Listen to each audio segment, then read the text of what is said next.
In a quiet neighborhood on the outskirts of Enugu, Amaka and Chinedu lived a life many envied. Their union, blessed by tradition and love, had been one of joy, respect, and hard work. Chinedu was a civil engineer, known for his gentle spirit and dedication to his family. Amaka, his wife of 12 years, stayed at home to care for their 3 children, 2 boys and a girl, all in primary school. They had built their home together, not just the house they lived in, but a sanctuary of peace, laughter, and shared dreams. Chinedu's family visited often, his 2 older brothers, their wives, and his mother, Mama Ngozi, a strong-willed widow who prided herself on raising successful sons. They would gather during festive seasons, and the compound echoed with the chatter of cousins playing and adults sharing palm wine under the mango tree. Amaka had always been respectful to her in-laws. She cooked for them, served them with a smile, and treated Mama Ngozi like her own mother. Yet, underneath the smiles and laughter, there had always been a shadow. His family never truly accepted her. They often whispered about her being too quiet, too educated, or not one of us. Chinedu always stood by her, brushing off the whispers, telling her she had nothing to prove. Then, everything changed. It began with a headache that wouldn't go away. Chinedu brushed it off as stress from work, but within a week, he collapsed in their living room. By the time Amaka rushed him to the teaching hospital, it was too late. The doctor said it was a stroke, and there was nothing more they could do. Amaka's screams shattered the silence of the hospital hallway. Her whole world crumbled in a moment. The news hit like thunder. Friends came, pastors came, neighbors came. But what followed was darker than anything she could have imagined. Chinedu's body was barely cold when his family descended on the house. They didn't come to console her, they came with a mission. They took his car keys, his bank documents, and even asked for the house deed. Amaka was too dazed with grief to fight back. They told her it was our son's property, that tradition demanded everything revert to the family line. Mama Ngozi barely looked her in the eyes as she said, "You were just his wife.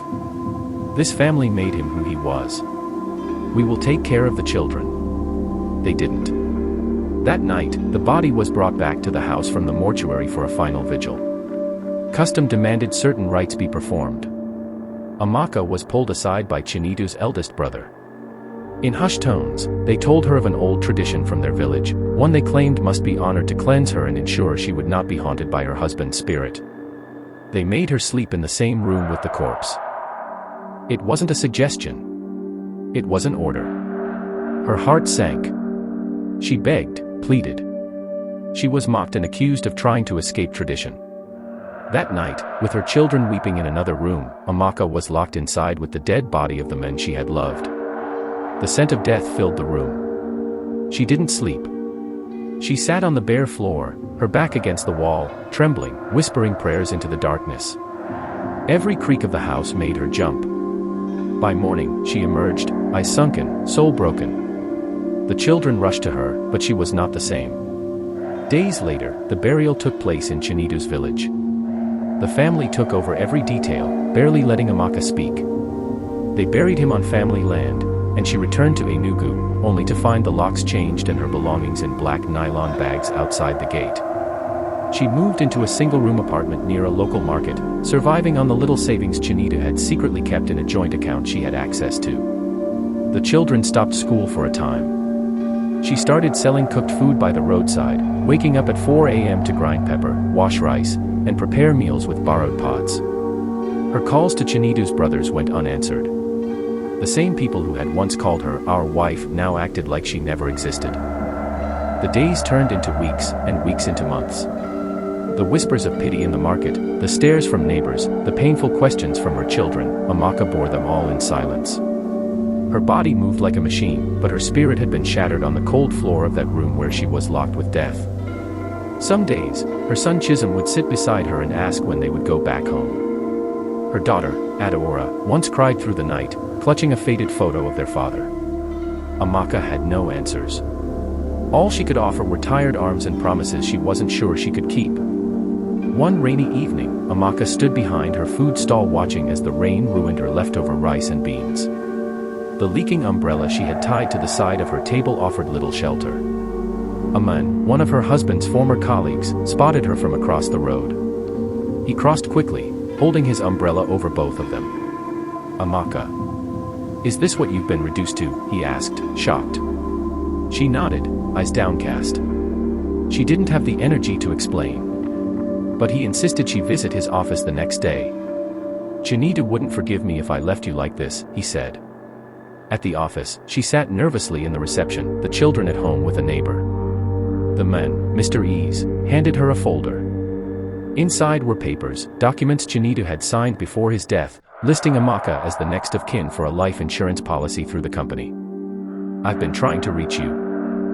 But your number wasn't going through." Her hands trembled as she looked through the papers. It wasn't much, but it was something. Enough to feed her children and maybe rent a better place. Her heart beat faster. For the first time in many months, she felt like a door had opened. She used the money to start a small provision store, moving her business from roadside cooking to a wooden kiosk near a school. Her children went back to school with second-hand uniforms and bright eyes. She didn't tell them about the nights she cried alone, or the times she walked long distances just to save transport fare. But life, though still hard, began to shift. One day, she got a message. Mama Ngozi was sick. Very sick. Chinitu's younger brother, the only one who had not been openly cruel to her, came to see her in person. "They want to see you," he said. Amaka looked at him. She could still feel the cold floor under her from that terrible night. Still hear the silence when she was thrown out. "Why?" she asked. He hesitated. "Mama says she saw Chinitu in her dream. He was crying. She said he was angry." Amaka said nothing. She stared at him for a long time before turning back to arrange biscuit packets on her shop shelf. The message stirred something deep inside her.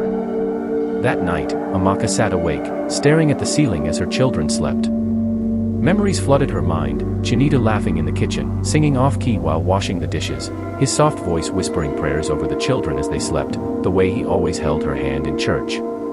She missed him so deeply it hurt like a physical wound. But she had not forgotten. Not the betrayal.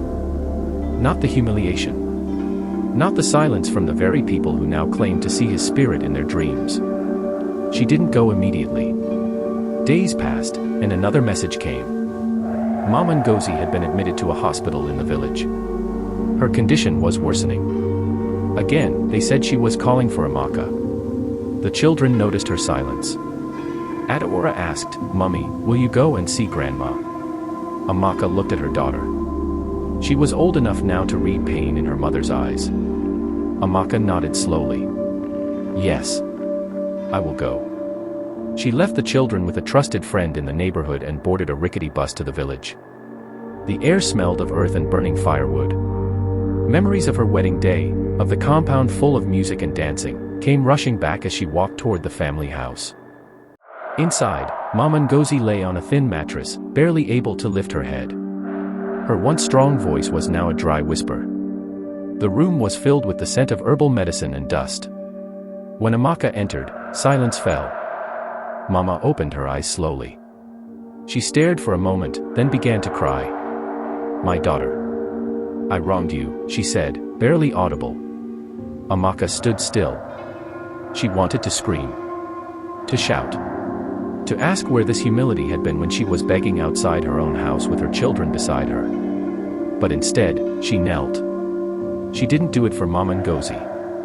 She did it for Chinitu. For the man who would never have wanted his mother and his wife to carry bitterness to the grave. Mama reached for her hand, thin and cold. "Forgive me," she whispered. "I allowed evil to enter this house. I was blind." Tears streamed down Amaka's face, silent and bitter. "I forgive you," she said.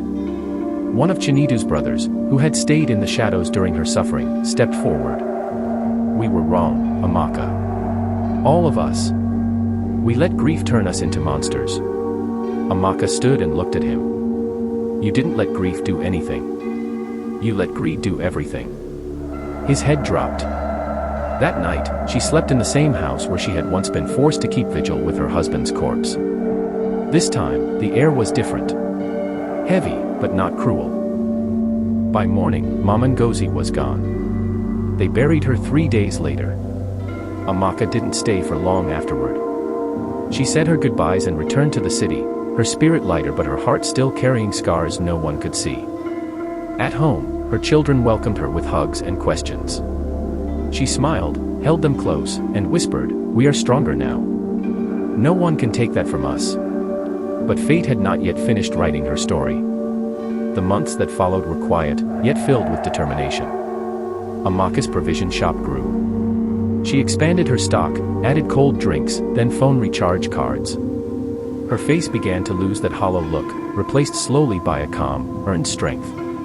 She didn't wait for help anymore. She didn't need it. One Saturday morning, as she was sweeping the front of her shop, a clean black SUV pulled up. She recognized the man before he even stepped out. It was Chinitu's younger brother, the one who had brought her Mama Ngozi's message. His face was tight with something between shame and worry. He greeted her politely, then brought out a brown envelope and placed it on her table. "It's not much," he said. "We've decided to return the documents for the house in Enugu. It was never right to take it from you. Chinitu built it with you. He loved you." Amaka looked at the envelope. Her hand hesitated. Then, without a word, she picked it up and placed it inside her drawer. She didn't thank him. She didn't smile. She only nodded. The house wasn't just bricks and paint. It was her past, her pain, her betrayal.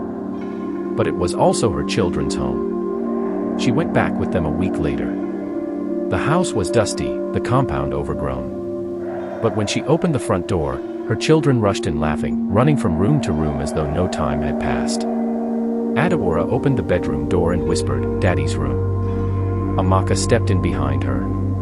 The room was just as they had left it, his books, his scent faint in the wardrobe. She sat on the edge of the bed and ran her hand over the bedsheet. The memories no longer felt like knives. They were soft now, like feathers brushing against a healing wound. She cleaned the house herself. Scrubbed the floors. Repainted the walls. Planted flowers in the front yard. She framed Chinitu's picture and placed it on the center table, not as a ghost of fear, but as the man who had loved her beyond death. Years passed. Her children grew. Chisholm graduated first, then Adewora, then little Ibuka. She sat proudly at each ceremony, her eyes shining with the kind of strength only life's hardest trials could birth. People still whispered about her story, how she had been forced to sleep beside her husband's body, how his family took everything, and how she rose anyway. Some called it a curse turned blessing. Others called it a miracle. But Amaka never called it anything. She simply lived. And survived. And loved. And that was enough. Thanks for watching till this extent. Kindly like, subscribe and share to save someone today.